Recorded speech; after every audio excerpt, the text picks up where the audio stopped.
Fala, meu povo, como vocês estão? Gente, nesse dia eu vou mostrar aqui pra vocês uma entrevista que o Rodrigo Abreu deu essa semana, deve ter sido ontem ou hoje, aí pro site Teletime, né, que é um site que eu gosto muito. Quem conduziu a entrevista foi o jornalista Samuel Possebon, ele, né, escreve ali pro Teletime. E aqui o Rodrigo Abreu basicamente ele está falando para nós o que, que será a Oi pós leilões, né? Pós esses eventos aí que a gente já está vendo se concretizarem, né? Só falta agora acabar a aprovação aí do leilão da Vital por parte aí da Anatel. E aí, pessoal, a gente vai ver o que é o pós-leilões, mas assim, pós-aprovações dos leilões, ok? Os leilões já ocorreram tem mais tempo, mas as aprovações a gente presenciou, né? Que ocorreram agora nessas últimas semanas. Aí, aprovação por parte do CAD, por parte da Anatel, apesar que nós ainda temos um leilão, né? Dependendo aí da aprovação da Anatel, que é justamente o leilão aí da Vital. Mas que deve acontecer na minha visão.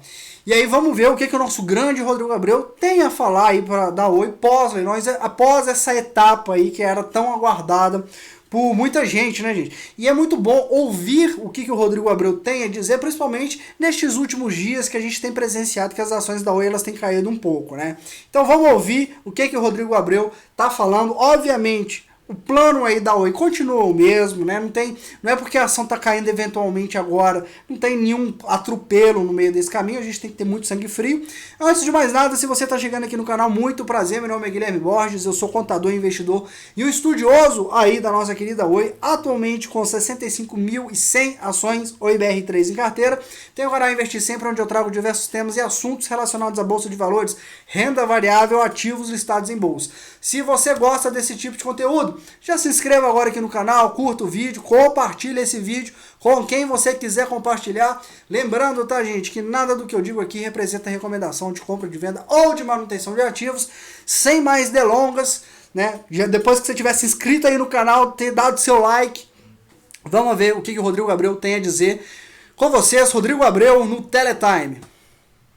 Estamos aqui de volta com mais um episódio do nosso Teletime Live, o nosso programa de entrevistas em que a gente traz sempre um tema relevante para vocês. E hoje a gente tem um convidado bem especial, a gente vai falar com o Rodrigo Abreu, que é CEO da Oi, é uma das principais operadoras de telecomunicações do Brasil, passando por um processo de reestruturação já bastante longo, mas aparentemente chegando ao fim desse processo de reestruturação com uma nova proposta, com uma nova Oi, e é isso que a gente vai explorar um pouco nesse debate.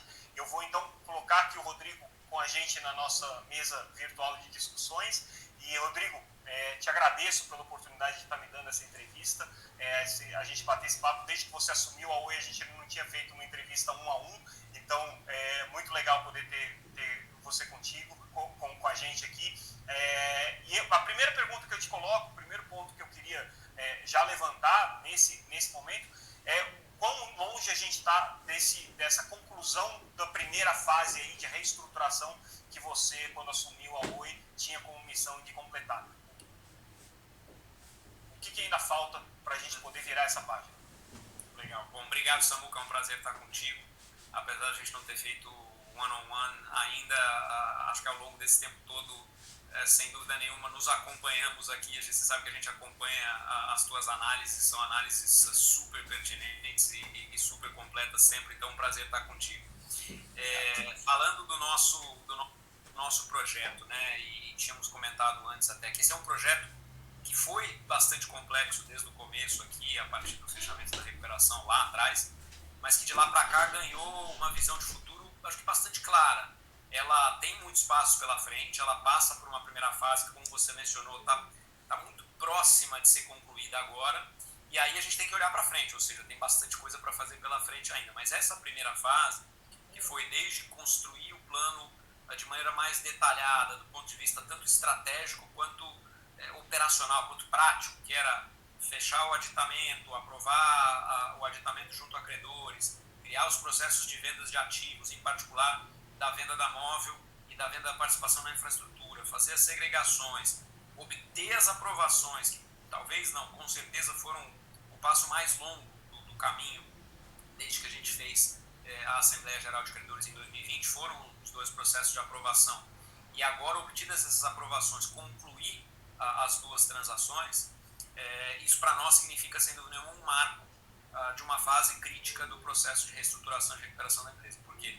Porque a partir daí, a gente tem não só um ponto simbólico, onde se deixa de ter uma empresa do passado, com toda a sua estrutura do passado, a gente deixa de operar no móvel, nós passamos a não ser mais controladores da infraestrutura e mudamos completamente o modelo de operação, mas a gente também recebe um volume significativo de recursos para começar a desalavancar a companhia, para poder investir no futuro, né? Então, esse é um marco. Óbvio que o ponto mais crítico desse marco eram as aprovações, porque do ponto de vista formal elas não dependiam da gente.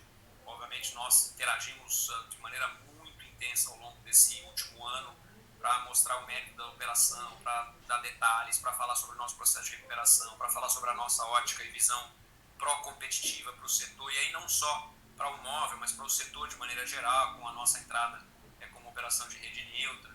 E felizmente esse processo de aprovações ele está praticamente concluído, falta a última aprovação, que eu diria que é até mais protocolar de Anatel, no caso da Vital, mas ela ainda está lá seguindo os ritos internos da Anatel, e aí com isso a gente vira a página. Uma vez feitas as aprovações, completadas as aprovações, no caso da móvel a gente tem ainda um percurso de várias semanas para poder fazer a trilha operacional da conclusão e do fechamento, né?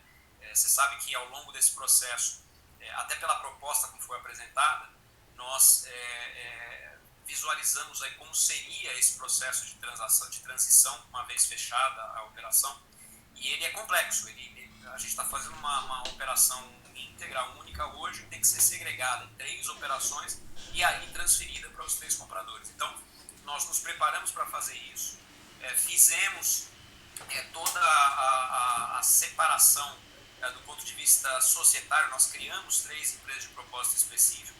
Essas 3 empresas, então, estão recebendo agora os ativos que vão ser segregados para ir para cada uma das compradoras.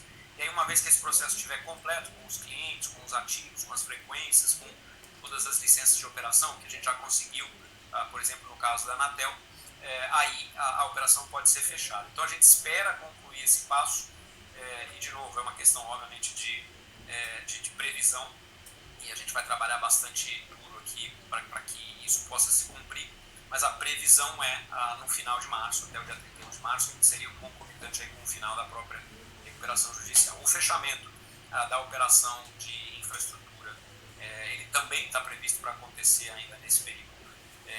Ele do ponto de vista de segregação operacional mais simples, porque você não tem uma divisão em 3 empresas. A gente já tinha uma entidade societária que era a BTCN operando de maneira mais ou menos segregada, mas também tem todos os seus ritos de fechamento, né? O fechamento ele envolve verificação de covenants, condições precedentes, todas as migrações técnicas, migrações de contrato. Então tem um operacional bastante grande, né?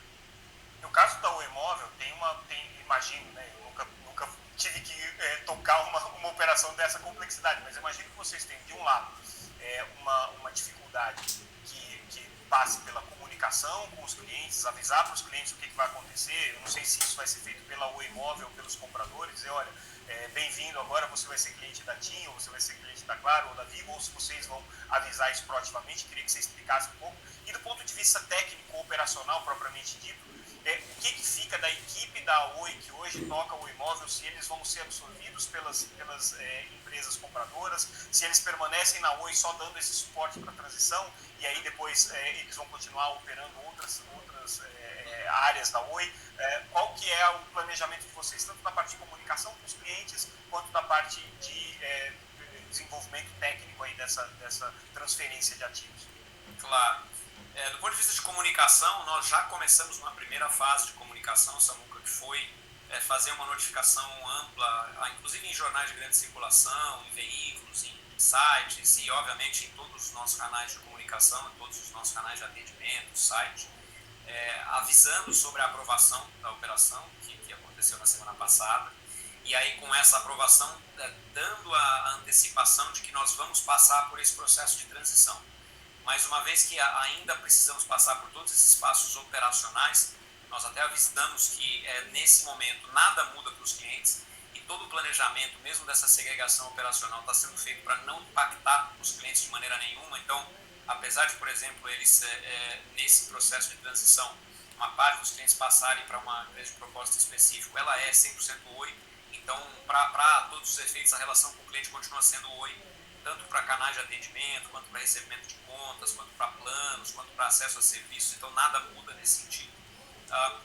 E mais próximo da conclusão da operação, aí, obviamente, a gente vai fazer, já antecipamos isso, inclusive, na comunicação da semana passada, nós vamos fazer uma nova comunicação avisando sobre a mudança formal de responsabilidade, né, para uma nova controladora, uma nova operadora, mas também mantendo esse processo transparente para o cliente. Não tem nenhum impacto na virada de chave para o cliente no primeiro momento, por algumas razões. Primeiro, porque, de fato, essa mudança de controle de uma entidade ela é uma mudança inicialmente só societária.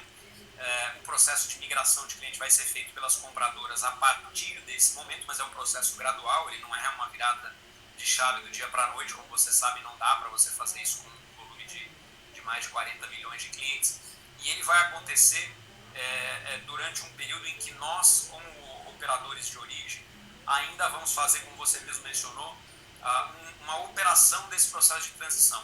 Então faz parte do nosso contrato com as compradoras operar essa base durante esse período de migração, para que justamente não exista nenhuma descontinuidade, né? Então virou a chave, o controle passa a ser...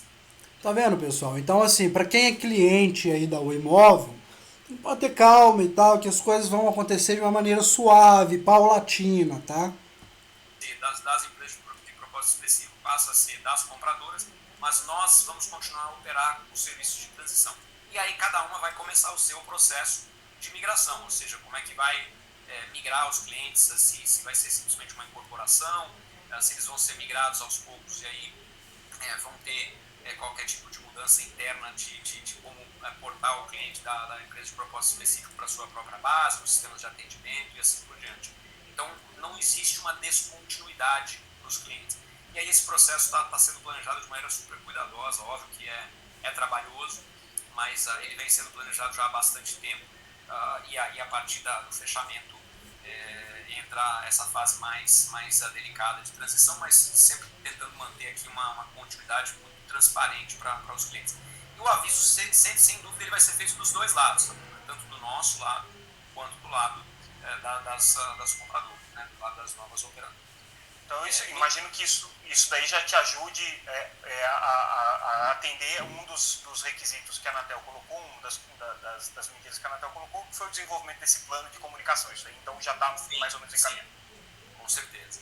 E, ao mesmo tempo, quando você fala aqui de toda a transição técnica, a gente está fazendo uma venda da operação móvel, mas que ela não é uma venda de uma empresa móvel única que simplesmente está mudando de dono, né? É um pouco mais complexo do que isso, porque é uma venda que envolve uma migração de base de clientes, que envolve a migração de ativos, então os ativos de torres, antenas, contratos, equipamentos e as frequências, né? Mas ele não envolve, por exemplo, uma série de outros pontos da operação. Então, toda a estrutura comercial, por exemplo, ela não faz parte da operação, até porque cada uma das compradoras já tem a sua estrutura comercial. Então, do nosso ponto de vista, tem um pedaço que, obviamente, faz parte da transação, um pedaço da estrutura que faz parte da transação, um pedaço que continua conosco do ponto de vista de operação geral da companhia. Então, assim como a gente opera para os serviços de fibra, assim como a gente opera para os serviços de telefonia, a gente tem as equipes que atuam nas funções gerais de companhia, seja de atendimento, cobrança, etc., que continuam conosco, elas simplesmente vão, obviamente, ser adequadas do ponto de vista de dimensão para a empresa que fica, e uma parte da equipe que continua assim a operar essa transição durante, pelo menos, aí a gente imagina 12 meses, é um prazo estimado dessa transição, até que ela possa ser completada, e que, na sequência, pode ser migrada, então, para os compradores. Tá? Essa transição técnica também está sendo feita com bastante cuidado. Para vocês, aí, já entrando um pouquinho na agenda do que vai ser essa nova Oi, vocês vão perder logo de cara a possibilidade de ter o combo com o serviço móvel, né? Então, a Oi deixa de ser uma operadora móvel. Qual que é o impacto que isso tem do ponto de vista comercial, do ponto de vista competitivo, para vocês oferecerem o que vocês estão pensando em oferecer a partir de então os clientes? Porque o que está no radar é banda larga e telefonia fixa, né? O que mais?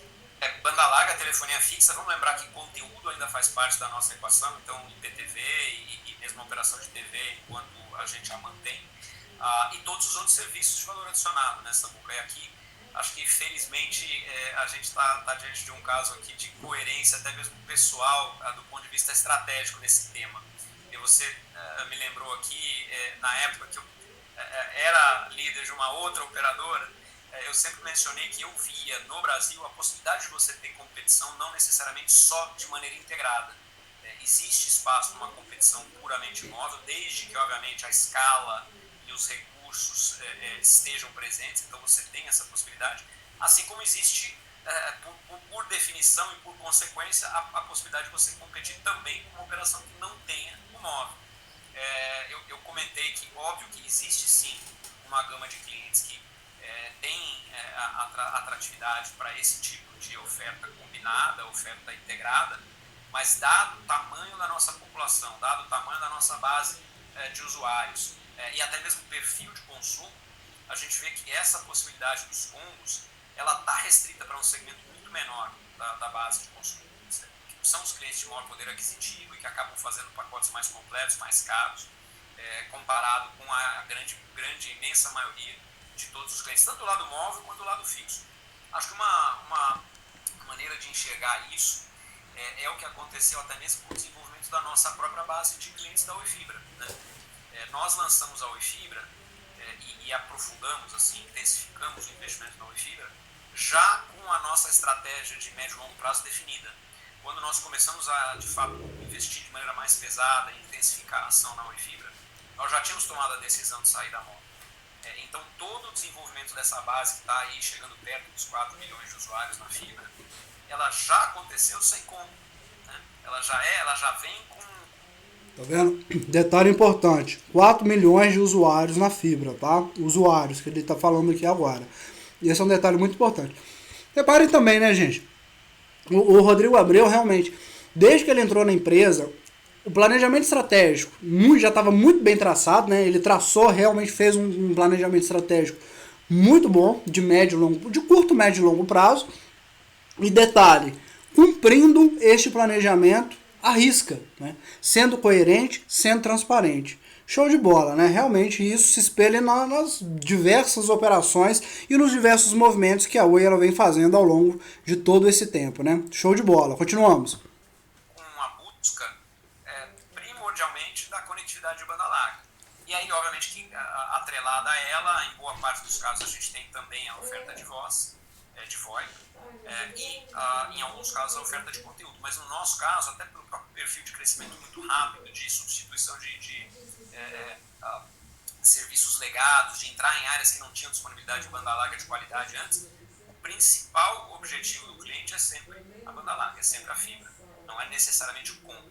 Então isso, de uma certa maneira, do ponto de vista de estratégia comercial, muda relativamente pouco para a gente. Você lembrar a fase combo, entre aspas, onde existiu uma ênfase grande, até um certo pioneirismo da Oi nesse sentido, ela veio lá atrás com telefonia, com banda larga de cobre e com móvel. Mas a maioria absoluta dos combos ficou para trás, né? Ela está no passado legado aqui, eu diria.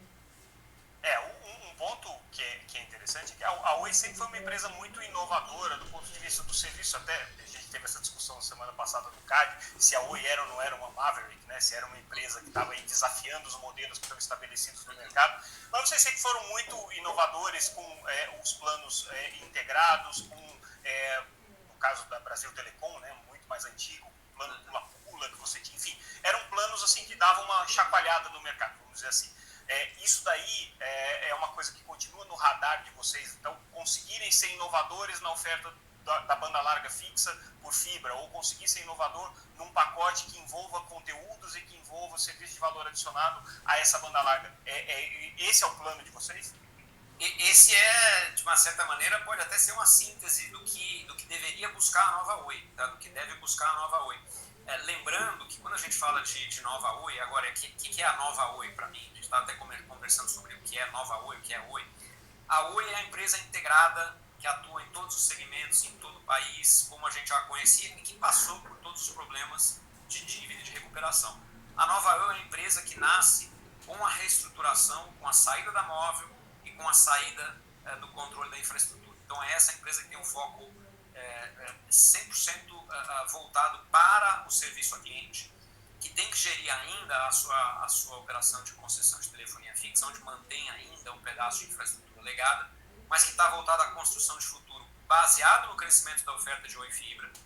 Nós queremos nos tornar a maior empresa de fibra do país, em todos os outros serviços que vêm atrelados a ela, não só para o consumidor, e no consumidor você tem uma gama vasta de áreas para explorar, desde conteúdo até serviços presenciais de assistência, até parceria com outros provedores de não Isso só é de verdade. serviços, mas de produtos. Então, por exemplo, com marketplaces, venda de eletroeletrônicos, instalação, assistência, criação do ambiente de tecnologia da casa, até todos os outros serviços, né, que você, é desnecessário até se aprofundar, mas que você conhece, desde educação, desde serviços financeiros, saúde, serviços de conteúdo e assim por diante. Então essa parte da Nova Oi, sem dúvida nenhuma, ela nasce voltada para se transformar ao longo do tempo em uma empresa não só de conectividade, mas virar uma empresa de tecnologia, de serviços digitais baseados em tecnologia.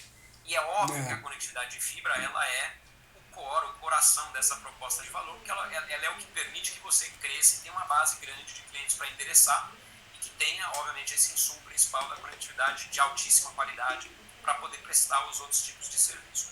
Agora, vamos lembrar que a Oi e a Nova Oi também contam com um outro pedaço importante nesse momento, que é o atendimento a empresas.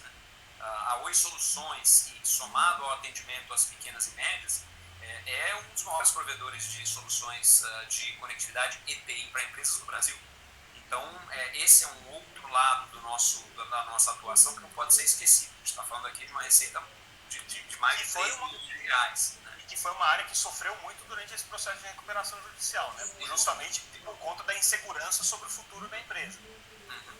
Então, a gente com isso, desde o lançamento da Oi Soluções, botou um foco diferenciado e passa aí sim a se tornar uma empresa de soluções integradas, muito menos dependente só da conectividade ponto a ponto, de links, e sim de gerenciar soluções de segurança, de gerenciar soluções de provimento completo de estrutura de informática, de soluções de storage, de cloud, de big data, de soluções de analytics para ações comerciais e toda a gama de ofertas, obviamente também de comunicação integrada dentro dessa visão de provedor de solução. Então, essas duas visões acabam olhando para a Oi do futuro como uma empresa de tecnologia, muito baseada em um core que vem da conectividade, do core de fibra, mas olhando para muito além só da conectividade. Essa é a visão.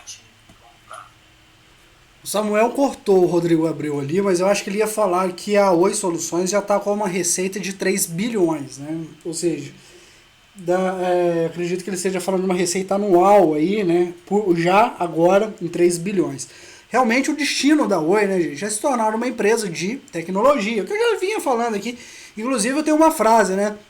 Que eu ouso dizer, essa frase é minha, eu ouso dizer que a Oi será a maior empresa de tecnologia do Brasil daqui 10 anos. Eu ouso dizer. Então tá aí, ó, ele confirmando, né, toda essa questão, né, o Rodrigo Abreu, na verdade, obviamente eu digo essa frase sempre com base no que o Rodrigo Abreu fala a respeito do que será a Oi para daqui 5, 10 anos, daqui 3, 5, 10 anos, enfim. Uma empresa de tecnologia, né, gente? É isso, basicamente isso. Frente. Durante esse período de recuperação, vocês tinham um foco, claro, muito grande em conseguir sair para cima da linha d'água e sobreviver. E, por enquanto, esse plano está andando bem. Deu tempo de preparar a empresa para essa nova fase, para ser a nova Oi? Ela já é uma empresa que hoje você diria que tem uma cultura digital consolidada, tem toda a infraestrutura digital consolidada em termos de sistemas, em termos de capacidade de analisar os dados dos clientes, atender esse cliente digitalmente. Já dá para dizer que a Oi consegue nascer como uma telco digital? Eu diria que a gente já caminhou bastante, Samuca, mas tem bastante pela frente por fazer, tá? Por uma razão É clara que, obviamente, que durante esse processo todo da reestruturação, o próprio time tem que dedicar um foco muito grande para a própria complexidade desse processo. Você imagina o que significa segregar, de um lado, uma operação móvel com mais de 40 milhões de clientes e uma infraestrutura técnica bastante complexa, bastante grande, e de outro, fazer a mesma coisa com uma segregação de toda a parte de infraestrutura para passar a operar num novo modelo, que é um modelo de rede neutra, um modelo de utilizar um ativo de infraestrutura que não é mais controlado por você. Então, o foco, como você disse, nesses últimos 12, 18 meses, tem estado principalmente em preparar a companhia para entregar esse milestone, esse marco de transformação. Nós temos construído, sim, em paralelo a isso, toda a digitalização. Então, até mesmo do ponto de vista de sistemas internamente, que são aspectos menos visíveis inicialmente, mas nós tomamos uma decisão, por exemplo, há pouco mais de um ano, de mudar completamente o stack de TI da companhia para não mais depender de todo aquele legado de infraestrutura passada de visão telco, onde a gente está construindo um mundo digital completamente baseado em desenvolvimento ágil, em plataforma não monolítica, em capacidade de você desenvolver release muito rapidamente. Então, fazendo essa virada nesse momento. Essa virada está acontecendo em paralelo com toda a transformação do ponto de vista estrutural. Então, sim, avançamos bastante. Nós deveríamos, até o final do ano, já operar em uma plataforma diferente daqui para frente. Então, todo o crescimento da Nova Oi se dá numa plataforma completamente digitalizada, muito diferente da plataforma de passado, mas a gente ainda tem um legado para gerir, né? A gente tem a concessão de telefonia fixa para gerir, a gente ainda tem um legado para transformar. Então, por isso que eu falei que muito foi construído, mas ainda tem um passo de virar o passado, de virar o legado, que é significativo, sim. Isso do ponto de vista né? Conclui seu raciocínio. E do ponto de vista de ofertas e desenvolvimento, esse já está acontecendo, mas a gente ganha, a partir da virada, da transição, uma liberdade para se focar 100% no desenvolvimento de serviço. Eu não tenho mais que me preocupar em como é que eu vou fazer a implantação da infra, se eu vou comprar licença de Spectrum ou não vou, onde é que eu vou alocar capex, como é que eu vou fazer a gestão da minha infraestrutura, e nem nesse sentido com a operação, com a complexidade da operação móvel. O foco vai ser 100% voltado a serviço. Obviamente toda a parte comercial e de desenvolvimento de presença, mas dos serviços atrelados a isso. Então, aí sim a gente ganha liberdade para poder se transformar ao longo dos próximos 2, 3 anos nessa visão de futuro de companhia. Eu noto, quando você está falando sobre ainda as questões legadas que precisam ser resolvidas, você mencionou a questão da telefonia fixa, né, que é um legado que a Oi tem, ela é uma concessionária ainda, vai continuar sendo até 2025, a não ser que aconteça alguma coisa no meio do caminho. E você foi muito cuidadoso na hora que você estava falando dos combos, que você falou que a Oi vai ser uma provedora de banda larga, com conteúdos e VoIP. Eu notei a questão semântica, porque o VoIP remete a um serviço de telefonia que não está atrelado à rede tradicional, ou seja, está em cima da rede IP. Eu te pergunto, existe ainda alguma expectativa de que a reversão do modelo de concessão para autorização possa trazer benefícios para a Oi, ou isso daí já é um assunto que está tão próximo do final da concessão que é melhor esperar a concessão morrer, entregar ela de volta para o governo e acabou? Não, a expectativa existe, e existe de maneira bastante intensa, até porque o bem próximo que você menciona são 3 anos, e em 3 anos dá para acontecer muita coisa do ponto de vista de resultado, tanto positivo quanto negativo, né? Então a nossa ênfase, ela, além de construir toda a nova Oi, ela tem sido também em planejar, em operar como a gente minimiza o impacto negativo de legado, de concessão, que já não é mais sustentável. A gente vem dizendo isso há bastante tempo, e você, mais do que ninguém, acompanha esse movimento que aconteceu ao longo dos últimos 10 anos, mas em particular o que aconteceu ao longo dos últimos 5, 6 anos com a concessão. Ela deixou de ser sustentável ao longo dos últimos 5, 6 anos, então não dá simplesmente para esperar ela acabar por decurso de prazo e simplesmente encerrar. Para nós, o plano A é fazer migração, tá? É fazer migração para autorização, porque isso resolve vários problemas, seja do ponto de vista de bens reversíveis, seja do ponto de vista de obrigações, mas para isso a gente tem que trabalhar para que essa migração aconteça de maneira coerente com como a gente enxerga hoje o valor econômico da concessão. Eu tenho dito isso e disse muitas vezes lá atrás, que não adianta nada se pensar num processo de migração de de concessão para autorização se você estiver simplesmente perpetuando uma situação de geração de resultado negativo, né? Você não pode fazer uma migração e falar assim, não, olha, você só migrou, agora você não tem mais tais autorizações, tais obrigações. Isso é a viabilidade econômica, né, gente? O que o Rodrigo tanto fala é a falta de viabilidade econômica que está assim em volta, né, nessa questão aí que tanta gente comenta, né, da concessão para autorização, enfim, a insustentabilidade de uma determinada questão é basicamente isso, tá? Mas você tem uma outra compensação financeira aqui que vai fazer com que o resultado continue negativo. Não faz sentido. Ninguém, em sã consciência, migra para perpetuar, continuar um resultado negativo. Tem que haver o reequilíbrio da concessão durante a migração. Agora, essa migração para nós é bastante importante, porque ela de fato consolida, eu diria, não é só para nós, tá? Para nós e para o país, porque ela consolida uma mudança de modelo. Você sabe que, olhando para frente, não é razoável imaginar que a concessão de telefonia fixa ainda tenha qualquer tipo de caminho. Qualquer tipo de caminho. E aí, para dar um número que ele, quando a gente para pensar, ele é óbvio, mas ao mesmo tempo ele é muito chocante, ele chama a atenção. Vamos lembrar que quando a empresa entrou em recuperação, existia ainda uma perspectiva de resultado que poderia ser sustentado em parte pela própria telefonia fixa e que absolutamente desapareceu nos últimos 3, 4 anos. Né?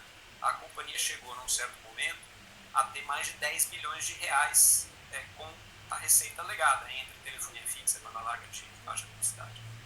Esse número, fazendo uma projeção absolutamente linear, sem dar nenhum tipo de guidance de resultado, mas pelo que aconteceu ao longo dos 3 primeiros trimestres de 2020, a gente ainda não divulgou o último trimestre de 2021, ele aponta para uma receita legada que vai ficar na casa de pouco mais de 3 bilhões de reais.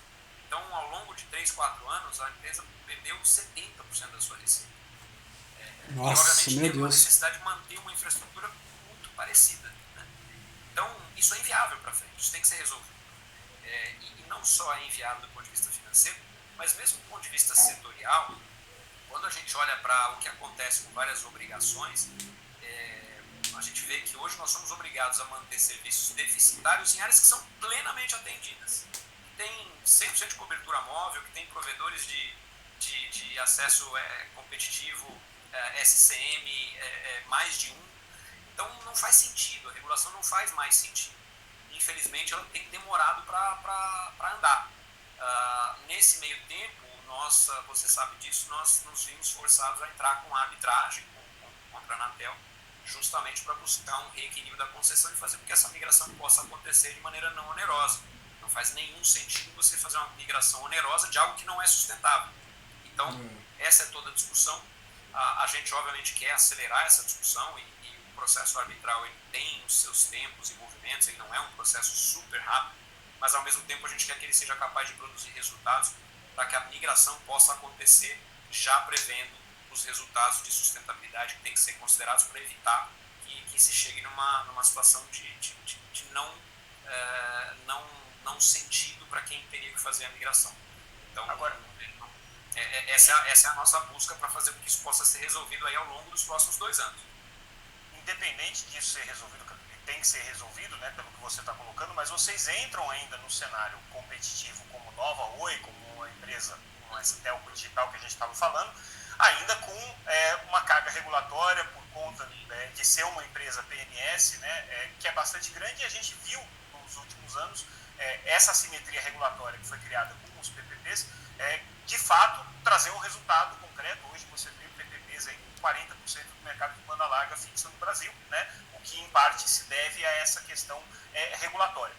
O cenário é competitivo daqui para frente ou você acha que precisa ter também um ajuste da carga regulatória para as operadoras que vão permanecer e que hoje são enquadradas dentro desse contexto aí de operadoras de um grande poder de mercado significativo?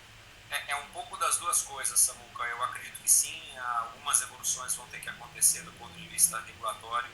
E aqui, vamos lembrar que aconteceu um desenvolvimento recente que por consequência meio que direta, não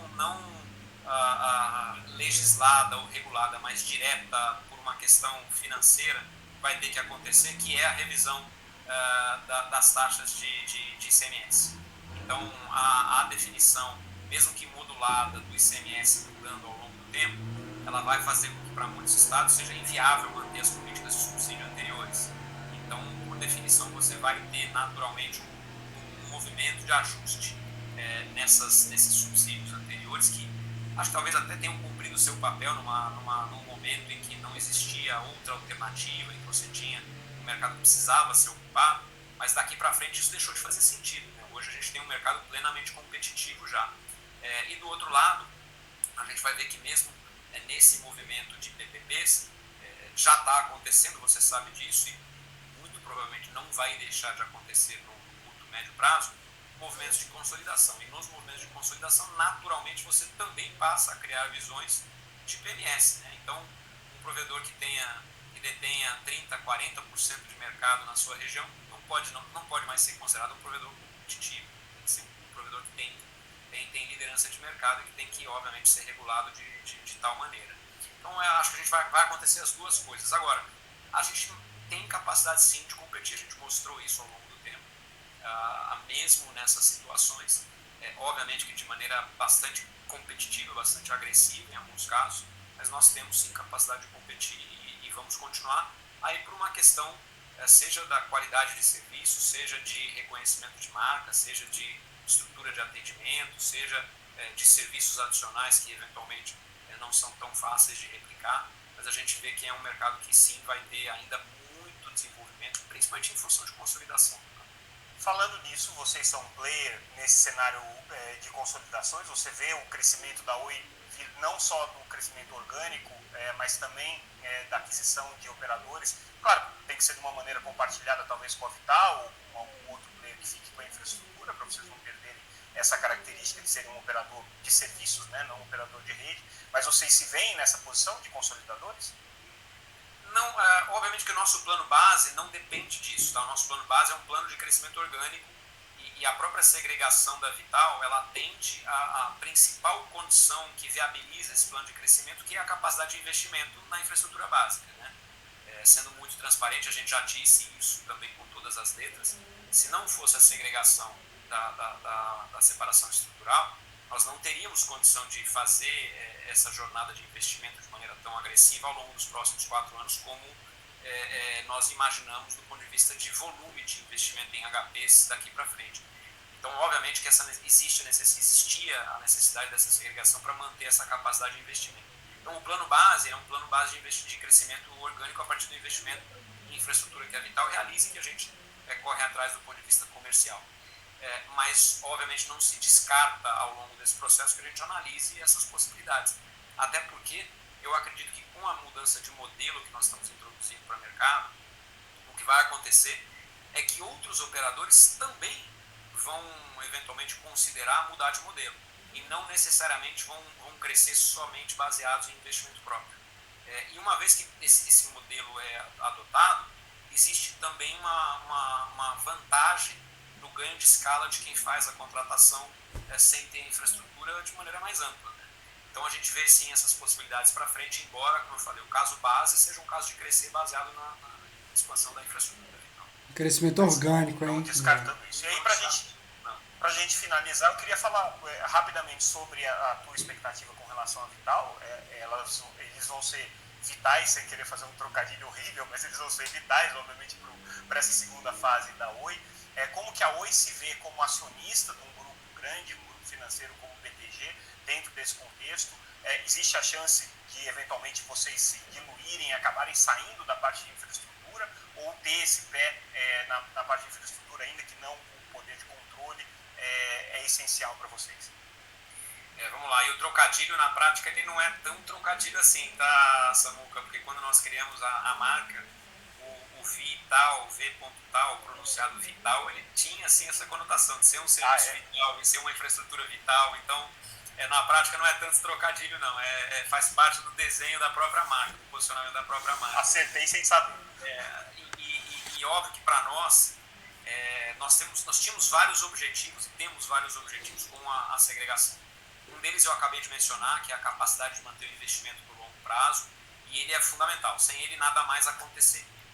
Mas a gente tinha vários outros objetivos também. Um deles era o de criar efetivamente uma visão de rede neutra que seria impossível de replicar em sendo uma operadora que compete com seus clientes a manter o controle dessa operação. Então esse era sine qua non, a gente tinha que fazer, e para fazer isso vem a diluição do controle, ou seja, a gente faz a venda do controle para permitir que ela de fato possa ser controlada por alguém que não somos nós.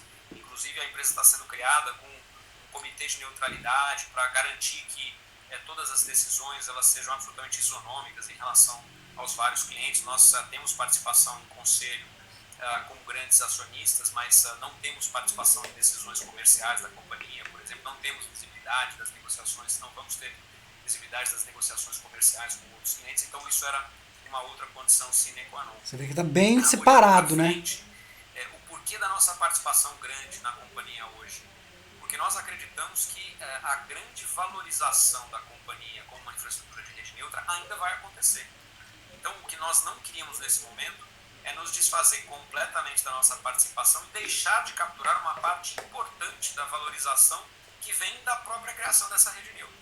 A gente acredita que a rede neutra vai sim virar um modelo prevalente no Brasil. A gente acredita que ele vai ter uma valorização muito significativa do ponto de vista de múltiplo. É um outro tipo de empresa, não é uma empresa integrada que acaba dando sujeito a flutuações de mercado de varejo. É uma empresa de infraestrutura e que por isso vai ter uma valorização significativa. Então a nossa visão lá atrás era: vamos manter a participação, essa participação vai permitir, como cliente âncora, que a empresa cresça muito rapidamente, que busque outros clientes, por ser uma rede neutra não controlada por nós, e com isso a nossa participação original, que é uma participação aí dos pouco menos de 50%, valendo na ordem de 10 bilhões de reais, possa se multiplicar e virar 20, virar 30 bilhões de reais, e aí retornar essa valorização para o caso da Oi, para fechar a equação de sustentabilidade da companhia. Sem a participação na Vital, seja ela pela participação na valorização do equity, do capital, seja por pagamento de dividendos, seja por eventos de liquidez futuros, obviamente que a empresa, do ponto de vista de sustentabilidade futura, ainda teria um gap, do ponto de vista de desalavancagem, de capacidade de sustentação financeira futura. Então, a Vital é, ao mesmo tempo, uma fonte de valorização, um instrumento de execução do nosso plano ao fazer investimento e uma visão futura de sustentabilidade financeira que vem justamente pela possível liquidez que vai advir dessa empresa, seja reduzindo participação, seja através de algum outro evento não orgânico. Tá? Então, sim, existe uma visão de que no futuro a gente não precisaria necessariamente manter a posição integral que tem. Vocês já identificaram as áreas em que a Vital vai intensificar a sua atuação agora? Talvez aí vender uns 12%, ou ficar com 30% da Vital, né? Eu acho que isso é bem plausível, né? Depois que a Vital tiver com as suas operações mais maduras, e quem sabe até depois que a Vital fizer o IPO, né? A Vital fazendo o IPO seria uma oportunidade perfeita aí para a Oi vender uma parte da sua participação lá, né? Vamos ver. Eu acredito que pelo menos uns 30% a Oi deve continuar na Vital, tá, pessoal? Ou construindo novas redes, assim, quais são os focos de expansão geográfica hoje, que a gente pode dizer, da Vital e, por consequência, da nova Oi? Olha, por definição, a Vital ela nasce com uma visão de crescimento muito acelerado no FTTH, né? Então, na construção dos homes passed, das casas passadas, para poder fazer com que a gente tenha essa expansão da Oi Fibra e também de outros players, né? A Vital, por definição, ela já nasce conversando com outros players, tanto grandes quanto pequenos. A missão dela é ser verdadeiramente uma rede neutra. A parte que mais vai ganhar com isso, além de você trazer outros players, comparado com aquela que nós tínhamos dentro de casa, é o FTTH, porque nós jamais, com essa rede dentro de casa, ofereceríamos essa rede para terceiros, e a Vital já está oferecendo essa rede para terceiros. Então esse é um ganho incremental muito grande, até que faz com que, mesmo com a nossa visão de competição e de ocupar espaço, a gente tenha naturalmente um certo hedge, até uma certa proteção, porque eventualmente se eu ganho mais espaço, eu ocupo mais a rede e eu tenho um resultado para nós. Se eu tenho áreas onde competidores eventualmente ganham um pouco mais de espaço usando a rede da Vital, esse resultado vem diretamente para nós também. Então é uma certa proteção. Ora, do ponto de vista de mudança adicional a essa, que aí é um ganho incremental muito grande, a gente tem um ganho incremental que eu acho que também é significativo, talvez um pouco menor do que do FTTH, mas também é significativo no modelo da Vital, que é efetivamente ser uma rede neutra de infraestrutura para provedores, para operadores. E aí eu não estou falando do FTTH somente, estou falando de você ter rotas de fibra, transmissão, fornecimento de conectividade backhaul para grandes operações, sejam elas ISP, sejam elas operações de dados, conectividade de fibra até a antena, no caso de expansão de infraestrutura de capilaridade 5G. Então tem bastante coisa para fazer do lado do tradicional atacado, né, Samuca? Que esse dentro de casa ele era desenvolvido até certo ponto, era muito mais um desenvolvimento reativo do que proativo. Na Vital ele é proativo, é 100% proativo. Então, de fato, aqui vem um segundo grande ganho da Vital. A gente tem sim um planejamento conjunto e que não vai ser diferente de potenciais planejamentos conjuntos que possam se fazer com outros clientes, mas nós como cliente âncora, nós temos sim um planejamento conjunto, o famoso S&OP, né, que é como é que você casa a visão de vendas com a visão de operações e de expansão, e que tem acordos e regras muito claras nos contratos para respeitar a condição de cliente, provedor, cliente, fornecedor de infraestrutura, mas que eles ajudam a Vital e a própria Oi a planejar por onde se expandir primeiro. Isso é baseado em visão de mercado tanto nossa como cliente âncora. Então, olha, eu quero expandir nessa área, naquela área eu me vejo chegando em determinadas áreas em 12 meses, em 6 meses, em 18 meses. Então, essa visão é compartilhada com a Vital para ela fazer a sua expansão de infraestrutura. Ela, obviamente, recolhe esses inputs e também acrescenta a esses inputs a visão de planejamento dela, de onde é que ela acha que vai ter outros clientes para atender, onde é que você vai ter uma maior possibilidade de desenvolver a rede neutra, quais são as áreas onde tem PPPs potenciais que se beneficiariam dessa infraestrutura, onde é que você tem grandes operadores que existem hoje já e que se beneficiariam de substituição de tecnologia. Então, essa é uma visão que a Vital vai desenvolver de maneira neutra, mas ela segue sim um planejamento conjunto até certo ponto. Que eu presumo que você não vai me contar quais são essas regiões onde vocês vão se expandir, né? Imagino que não. A pergunta que eu te faço é se você acha que o mercado de banda larga já não está um pouco saturado no Brasil. A gente já está com um crescimento, a gente já não está mais naquele ritmo que a gente tinha alguns anos atrás. Ainda tem muito espaço para crescer na banda larga? É natural que, obviamente, você não siga no mesmo ritmo de crescimento para o resto da vida, mas você ainda tem sim potencial de crescimento e, mais do que isso, você tem muito potencial de substituição de tecnologia. Vamos lembrar disso, né? A gente ainda tem um contingente aí de algumas dezenas de milhões de usuários com tecnologia antiga.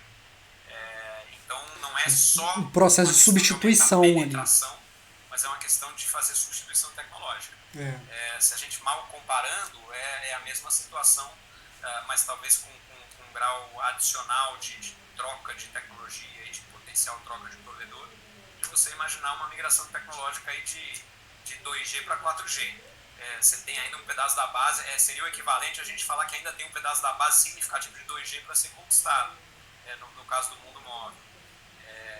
Então, a gente acredita que tem espaço para muita gente crescer e, obviamente, nós queremos ter um papel fundamental. Agora, mesmo na nossa previsão, Samuca, se você olhar o que significaria um mercado de banda larga no país, a nossa visão é chegar a um volume de 8, 9 milhões de usuários em fibra. Nós estamos perto de 4. Significa dobrar, mas olhando o grande contingente de usuários de banda larga, seja atuais já em fibra ou em tecnologias legadas, mais o que vai crescer, esse valor de 8 milhões de usuários é um valor que, em termos de market share global, market share nacional, é bastante razoável, ele não é ultra ambicioso, não é um market share não realista. Tá? A gente acredita que sim, tem espaço para crescer.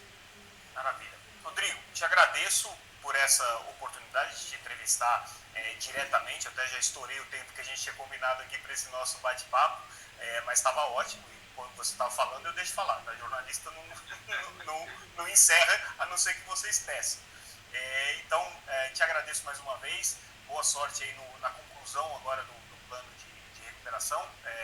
E a gente está torcendo para dar tudo certo, acompanhando os próximos passos aqui em Brasília, com certeza. E é isso. Na próxima oportunidade a gente já vai falar dessa página virada, com certeza. Tá ótimo, Samuca. É um prazer estar com vocês novamente. E certamente vamos ficar em contato aqui para ir contando sobre os próximos passos. Valeu, obrigado. Até mais. Um abraço. Abraço para todos aí. Bom, pessoal, esse foi... Gente, excelente entrevista, né? Fica bem claro aí que nós vencemos um importante momento aí da Oi, né? Conforme o Rodrigo Abreu deixou isso muito bem claro, que são esses leilões, só que a batalha não está totalmente vencida. Se vocês forem me perguntar, Guilherme, quando que você acha que a batalha da Oi, né, que você vai dizer assim, a Oi virou a chave, virou a página? Obviamente, né, pessoal, quando a Oi começar a dar lucro. Não existe outra resposta para essa pergunta. Toda empresa, ela só vai ter virado a chave de um processo de reestruturação quando ela começa a dar lucro, quando ela começa a gerar aquilo que ela nasceu para fazer, que é o quê? Gerar riqueza, gerar lucro. Isso aí a gente vai ter que esperar mais um tempo, né? Obviamente, os próximos passos que nós temos aí pela frente, o principal deles será a saída da recuperação judicial da Oi, dia 31, né? E aí tá marcado até dia 31 de março, né? Essa seria a data fatal. E aí a gente tem que ver o que nós teremos na demonstração contábil aí do quarto TRI de 2021, que também vai ser divulgada lá pro final de março. Obviamente a gente não precisa esperar grandes coisas, né? Vai vir mais um prejuízo, essa coisa toda. Mas a gente já tem que observar, principalmente na teleconferência, no momento, né, no final de março, ou seja, daqui a um mês e meio, o que nós teremos aí de novidades e de avanços a respeito aí de todo esse processo, principalmente aí de entrada no caixa da Oi, desses leilões que acabaram de acontecer. Obviamente a empresa está muito bem gerenciada, né? Rodrigo Abreu, como sempre, muito transparente, coerente, competente, né? Seguindo à risca o planejamento estratégico que ele fez.